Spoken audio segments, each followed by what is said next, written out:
أعوذ بالله من الشيطان الرجيم. بسم الله الرحمن الرحيم. سيقول السفهاء من الناس ما ولاهم عن قبلتهم التي كانوا عليها قل لله المشرق والمغرب يهدي من يشاء إلى صراط مستقيم وكذلك جعلناكم أمة وسطا لتكونوا شهداء على الناس ويكون الرسول عليكم شهيدا وما جعلنا القبلة التي كنت عليها إلا لنعلم من يتبع الرسول ممن ينقلب على عقبيه وإن كانت لكبيرة إلا على الذين هدى الله وما كان الله ليضيع إيمانكم إن الله بالناس لرؤوف رحيم. عن قریب لوگوں میں سے بیوقوف لوگ کہیں گے کہ کس چیز نے ان کو ان کے اس قبلے سے پھیر دیا جس پر وہ تھے.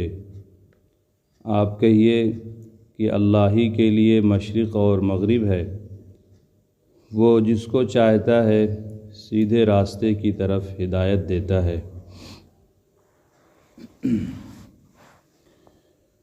یہاں سے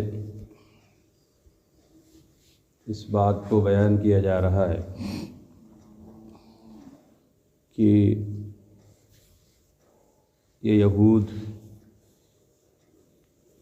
آگے چل کر جب تحویل قبلہ ہوگا اور آپ کو بیت اللہ کی طرف پھیر دیا جائے گا تو اس وقت یہ یہود اور بنی اسرائیل آپ پر اعتراض کریں گے اور آپ کو برا بھلا کہیں گے.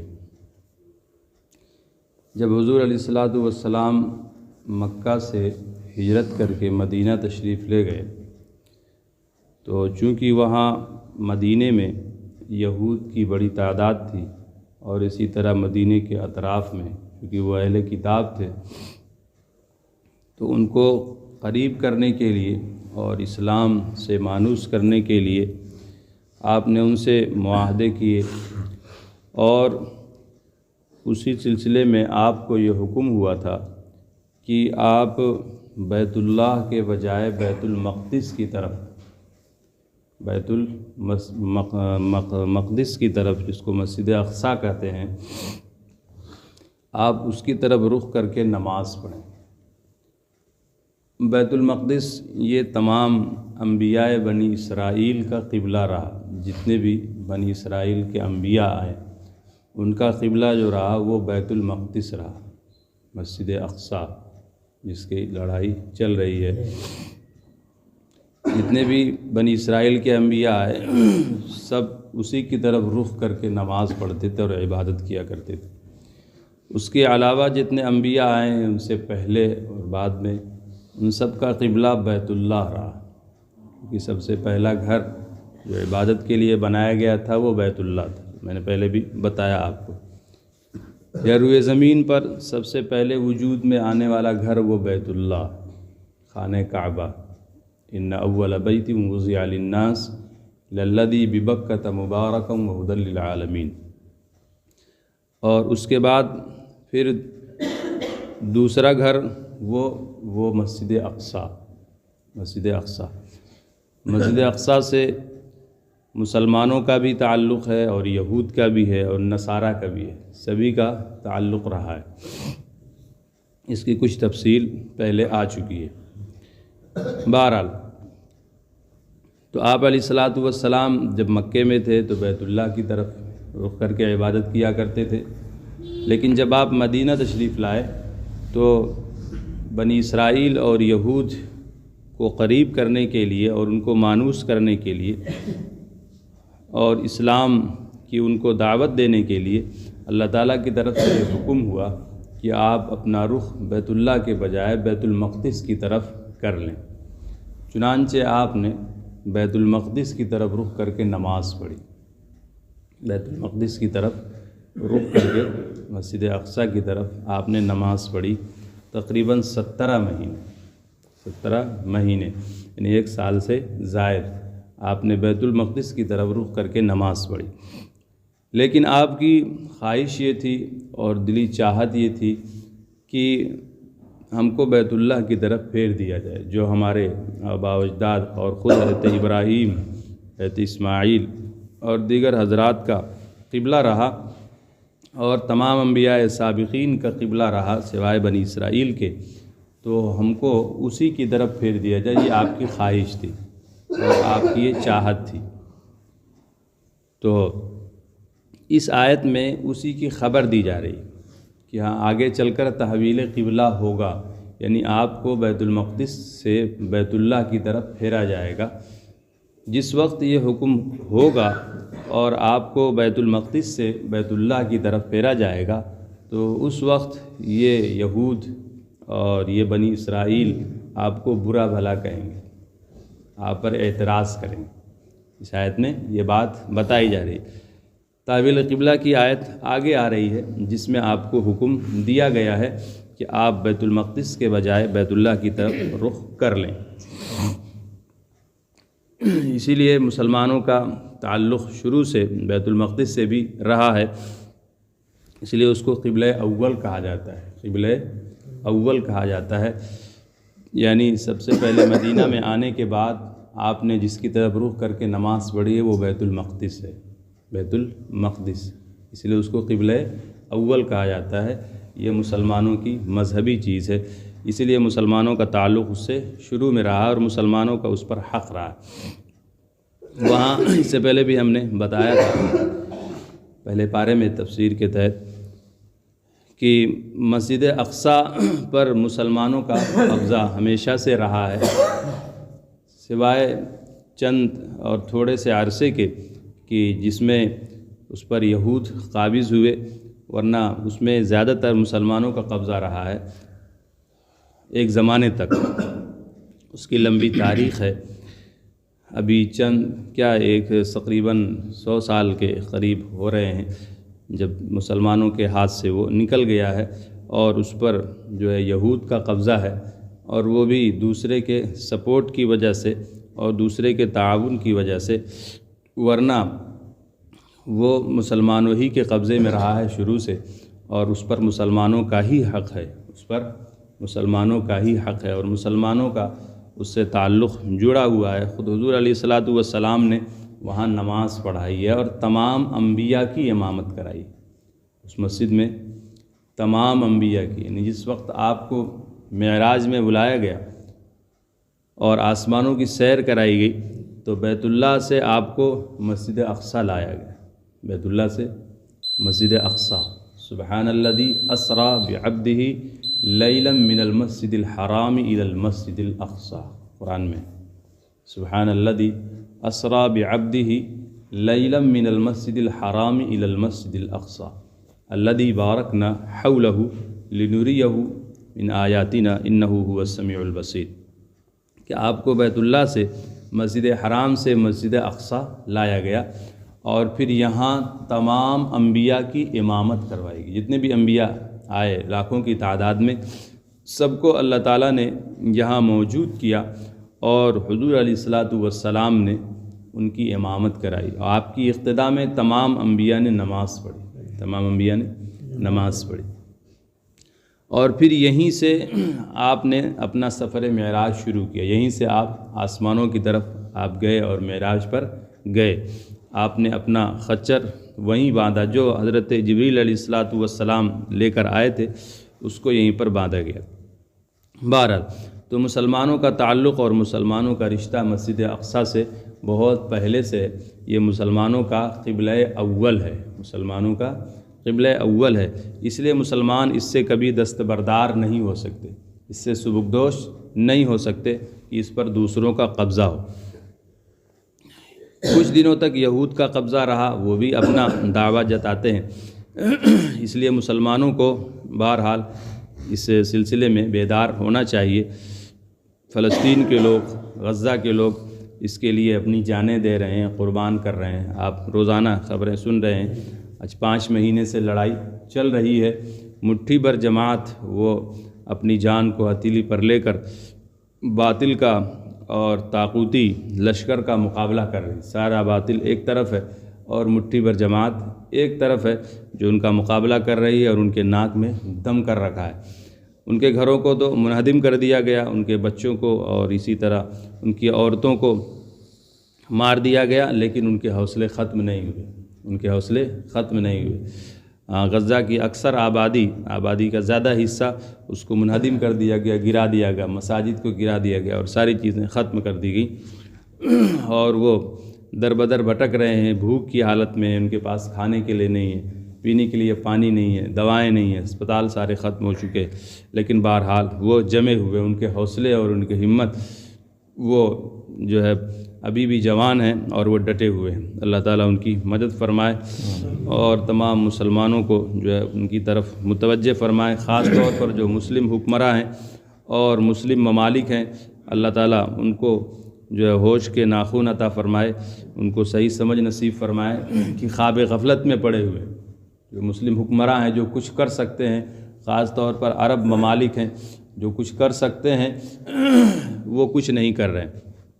باقی جو لوگ مجبور ہیں، جو مسلمان مجبور ہیں، تو وہ مطلب یہ کہ کیا کر سکتے ہیں، آخری چیز کم سے کم دعا ان کے لیے کر سکتے ہیں، ان کو اپنی دعاؤں میں یاد رکھنا چاہیے کہ وہ ہمارا ایک مذہبی فریضہ انجام دے رہے ہیں، وہ صرف اپنی زمین کی لڑائی نہیں لڑ رہے، اپنے وجود کی لڑائی نہیں لڑ رہے، بلکہ وہ تمام مسلمانوں کی طرف سے مسجد اقصیٰ کی حفاظت کے لیے لڑ رہے ہیں۔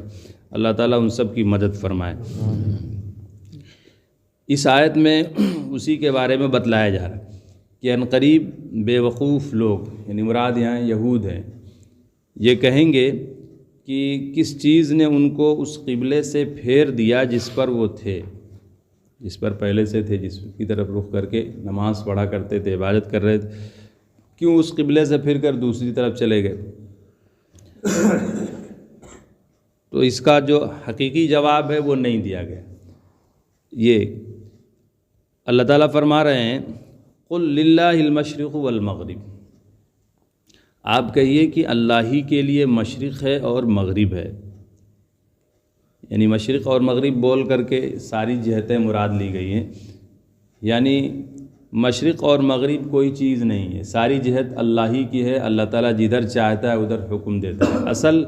اصل اللہ کا حکم ہے، اصل اللہ کا، مشرق کوئی چیز نہیں ہے، مغرب کوئی چیز نہیں ہے، شمال کوئی چیز نہیں، جنوب کوئی چیز نہیں کہ آدمی مشرق کی طرف رک کر کے نماز پڑھے یا مغرب کی طرف کرے یا جنوب کی طرف یا شمال کی طرف، یہ کوئی چیز نہیں، یعنی جہت کوئی چیز نہیں ہے کہ فلاں رخ کی طرف، فلاں جہت کی طرف آدمی رک کر کے نماز پڑھے، ایسا نہیں، بلکہ اصل اللہ کا حکم ہے، اصل اللہ کا حکم ہے کہ اللہ تعالیٰ جدھر حکم دے ادھر رک کر کے نماز پڑھنا چاہیے۔ تو اللہ کی طرف سے پہلے حکم تھا بیت اللہ کی طرف، اس کے بعد بیت المقدس ہو گیا، اس کے بعد پھر بیت اللہ کی طرف پھیر دیا گیا، تو اصل اللہ کا حکم ہے۔ یہاں تک کہ خانہ کعبہ کی طرف جو رخ کر کے نماز پڑھتے ہیں وہ بھی اللہ کے حکم کی وجہ سے، وہ بھی، ورنہ خانہ کعبہ میں کوئی چیز نہیں ہے، وہ تو ایک پتھر کا، لیکن اللہ کی طرف سے چونکہ حکم ہے کہ اس کی طرف رخ کر کے نماز پڑھنا ہے، اس لیے اس کی طرف رخ کر کے نماز پڑھ رہے ہیں، اصل اللہ کا حکم ہے۔ جس طرح حضرت آدم علیہ السلام کے بارے میں حکم ہوا تھا تمام فرشتوں کو اور تمام جاندار کو کہ وہ آدم کو سجدہ کریں، آدم کو، تو وہ اصلاً آدم کو سجدہ نہیں تھا بلکہ وہ اصل اللہ کو سجدہ تھا، رخ، اسی لیے مفسرین کہتے ہیں وہ رخ جو ہے آدم کی طرف تھا، لیکن اصل حکم وہ اللہ کا تھا، اصل حکم کس کا تھا؟ اللہ کا تھا۔ قل للہ المشرق والمغرب، آپ کہیے کہ اللہ ہی کے لیے مشرق اور مغرب ہے، وہ جس کو چاہتا ہے سیدھے راستے کی طرف ہدایت دیتا ہے۔ وَكَذَلِكَ جَعَلْنَاكُمْ أُمَّةً وَسَطًا، اسی طرح ہم نے تم کو درمیانی امت بنایا ہے تاکہ تم لوگوں پر گواہ ہو جاؤ اور رسول بھی تم پر گواہ ہو جائیں۔ جس طرح ہم نے تمہارے قبلے کو درمیانی قبلہ بنایا ہے، اسی طرح ہم نے تم کو درمیانی امت بنایا ہے۔ درمیانی امت کا مطلب ہے کہ جو احکامات اس امت کو دیے گئے ہیں وہ درمیانی ہیں، معتدل ہیں، نہ بہت سخت ہیں اور نہ بہت نرم ہیں۔ یہود کو جو احکامات دیے گئے وہ بہت سخت تھے، بہت سخت احکامات تھے۔ مثلا اگر کسی سے گناہ ہو گیا تو اس کو اس کی توبہ میں اس کو قتل کیا جائے گا، اس کی توبہ ان کے یہاں قتل تھی۔ نجاست کہیں لگ گئی تو اس کو کاٹنا پڑتا تھا، دھونے سے پاک نہیں ہوگا۔ ان کے لیے عبادت کی جگہیں مخصوص تھی، وہیں عبادت ہوگی، دوسری جگہ عبادت نہیں کر سکتے، وہاں عبادت ہوگی، نماز نہیں ہوگی، خاص جگہیں تھی۔ نصارہ کے لیے جو ہے بہت تخفیف تھی، بہت ان کے یہاں نرمی، لیکن اس کے مقابلے میں اس امت کو درمیانی رکھا گیا۔ اس امت کو نہ بہت سخت احکامات دیے گئے ہیں اور نہ بہت نرم احکامات، بلکہ درمیانہ احکامات اس کو دیے گئے ہیں۔ اسی طرح عقائد کے سلسلے میں بھی جو ہے یہ امت درمیانی ہے کہ یہود جو ہے وہ حضرت حضرت عیسیٰ علیہ السلام کے بارے میں بہت ہی بدزبانی کرتے ہیں اور ان کو اللہ کا نبی بھی نہیں مانتے، اور بلکہ یہاں تک کہ ان کو نعوذ باللہ ولد الزنا کہتے ہیں۔ اور نصارہ ان کو اتنا بڑھاتے ہیں ان کو خدا کا بیٹا قرار دیتے ہیں، اور بلکہ بعض ان کو خدا قرار دیتے ہیں۔ لیکن مسلمان ان دونوں کے مقابلے میں درمیانی عقیدہ رکھتے ہیں کہ وہ نہ خدا ہیں اور نہ خدا کے بیٹے ہیں، اور اسی طرح نہ وہ نعوذ باللہ ولد الزنا ہیں، بلکہ وہ اللہ کے بندے ہیں اور رسول ہیں، اللہ کے بندے اور رسول ہیں۔ وَكَذَلِكَ جَعَلْنَاكُمْ أُمَّةً وَسَطًا لِتَكُونُوا شُهَدَاءَ عَلَى النَّاسِ، تاکہ تم لوگوں پر گواہ بنو اور رسول تم پر گواہ بنے۔ قیامت کے دن جب اللہ تعالیٰ پچھلی امتوں کو پیش کریں گے اور اسی طرح ان کے نبیوں کو بلایا جائے گا، ان کے نبیوں سے پوچھا جائے گا تم نے اللہ تعالیٰ کے احکامات اپنی امت تک پہنچائے تھے؟ تو وہ کہیں گے ہاں ہم نے پہنچائے تھے۔ ان کی قوم جو ہے انکار کرے گی کہ نہیں، ہمارے پاس کوئی ڈرانے والا نہیں ہے، ما جاءنا من نذیر، ہمارے پاس کوئی ڈرانے والا نہیں آیا، بتانے والا نہیں آیا۔ تو ان سے کہا جائے گا کہ تمہارے پاس کوئی گواہ ہیں، ان انبیاء سے کہا جائے گا تمہارے پاس کوئی گواہ ہیں؟ تو وہ کہیں گے کہ ہاں ہمارے پاس گواہ ہیں۔ تو وہ اس امت کو پیش کریں گے، گواہی میں اس امت کو پیش کریں گے اور یہ گواہی دیں گے کہ ہاں انبیاء نے اپنی قوموں کو اللہ کا پیغام پہنچایا تھا۔ ان سے پوچھا جائے گا تم تو بہت بعد میں آئے، تم کو کیسے معلوم؟ وہ قومیں بہت پہلے آئی ہیں، انبیاء بہت پہلے ہوئے، اور تم تو سب سے آخر میں آئے، تم کو کیسے معلوم؟ یہ کہیں گے کہ ہم کو ہمارے نبی نے بتایا تھا، ہم کو ہمارے نبی نے بتایا تھا کہ پچھلے جو انبیاء آئے انہوں نے اپنی قوموں کو بتلایا اور ان کی قوموں نے ان کو جھٹلایا، قرآن میں موجود ہے۔ لِتَكُونُوا شُهَدَاءَ عَلَى النَّاسِ، تاکہ تم لوگوں پر گواہ بنو اور رسول تم پر گواہی دیں، رسول بھی اس امت کی ہاں ہم نے ان کو پہنچایا تھا اور ان کو بتایا تھا۔ وَمَا جَعَلْنَا الْقِبْلَةَ الَّتِي كُنْتَ عَلَيْهَا إِلَّا لِنَعْلَمَ مَن يَتَّبِعُ الرَّسُولَ مِمَّن يَنقَلِبُ عَلَى عَقِبَيْهِ، اور ہم نے اس قبلے کو جس پر تم تھے نہیں بنایا مگر تاکہ ہم جان لیں کہ کون رسول کی اتباع کرتا ہے اور کون اپنی ایڑیوں کے بل پلٹ جاتا ہے۔ یعنی یہ جو تحویل قبلہ کا جو حکم ہے یہ ہم نے بطور امتحان اور بطور آزمائش کے کیا کہ دیکھیں کون رسول کی اتباع میں ہوتا ہے اور کون رسول کی نافرمانی کرتا ہے اور اپنی ایڑیوں کے بل پلٹ جاتا ہے۔ یہ ہم نے بطور امتحان اور آزمائش کے ایسا کیا۔ وَإِنْ كَانَتْ لَكَبِيرَةً إِلَّا عَلَى الَّذِينَ هَدَى اللَّهُ، اور یہ بھاری تھا مگر ان لوگوں پر جن کو اللہ تعالیٰ نے ہدایت دی ہے۔ یعنی یہ تحویل قبلہ جو تھا، یعنی بیت اللہ سے بیت المقدس سے بیت اللہ کی طرف پھرنا، یہ طبیعت پر بھاری تھا، لیکن ہاں جن کو اللہ تعالیٰ نے ہدایت دیا ان پر بھاری نہیں ہوا، ان کے لیے آسان کر دیا گیا۔ وَمَا كَانَ اللَّهُ لِيُضِيعَ إِيمَانَكُمْ إِنَّ اللَّهَ بِالنَّاسِ لَرَءُوفٌ رَحِيمٌ، اور اللہ تعالیٰ تمہارے ایمان کو، مراد نماز ہے، تمہاری نماز کو ضائع کرنے والا نہیں، یقیناً اللہ تعالیٰ لوگوں پر بڑا شفیق، بڑا مہربان ہے۔ یہود کہنے لگے کہ تحویل قبلہ تو ہو گیا، اگر وہ صحیح تھا، اگر وہ قبلہ صحیح تھا یعنی بیت المقدس کی طرف رخ کر کے نماز پڑھنا، تو پھر اس سے کیوں پھیرا گیا، اس سے کیوں پھیرا گیا؟ اور اگر صحیح نہیں تھا تو جو اس کی طرف جو نماز پڑھی گئی ہے 17 مہینے تو ان نمازوں کا کیا ہوگا؟ وہ نمازیں تو ضائع ہو گئی، اس کا مطلب اس کی طرف جو نماز پڑھی گئی وہ نماز ضائع ہو گئی، اور جن کا انتقال ہو گیا اس درمیان ان کا کیا ہوگا؟ یہ اعتراض کرتے تھے۔